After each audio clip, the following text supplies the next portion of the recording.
மர்மல என் மொவளை பத்தி இப்படி பெருமையா பேசுதானேன்னு சொல்லிட்டு நீ எதுவும் தப்பா நினைச்சுக்கிடாத. ரம்யா கிழவி, நான் ஒண்ணு தப்பா நினைக்க மாட்டேன். அவுத்து விடுங்க கதைய. என் மொவளை கல்யாணம் முடிச்சு கொடுக்க வரைக்கும் எனக்கு ஒரே கவலை மர்மல. என் மொவ ஒரு கூறுகிட்டவளா இருக்காளே, இவளை கல்யாணத்தை முடிச்சு கொடுத்தோம்னா ஒரு வீட்டுல போய் எப்படி வாழுவா, மாமியா நாத்தனா கரியெல்லாம் எப்படி சமாளிப்பா, புருஷனை எப்படி நல்லபடியா வச்சுக்கிடுவா அப்படின்னா ஒரே மண்டகனமா இருந்துச்சு எனக்கு. இப்போ தலைவலியா இருக்கோ? இந்தல் பண்ணாத மர்மல, குடும்பத்தை கட்டுக்கிட்டுமா நடத்த என் மொவ, நீ எல்லாம் அவட்ட படிக்கணும்.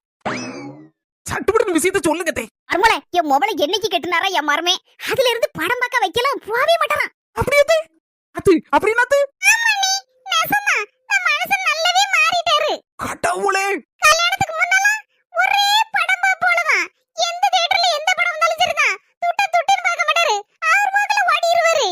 ஆபீஸ்க்கு லீவ் போட்டுட்டனால கூட படம் பார்க்க ஓடிடுவாருன்னா பாருங்களேன். நீ இப்பலாம் சினிமா தியேட்டர் கண்டாலே தலதரிச்சு ஓடுறாரு. பாத்தியா மர்மல, என் மொபைல் இப்ப எப்படி புத்திசாலியா இருக்கா. பொண்டாட்டி சொன்னது நெசந்தான். தியேட்டரையே சுத்தி சுத்தி வந்த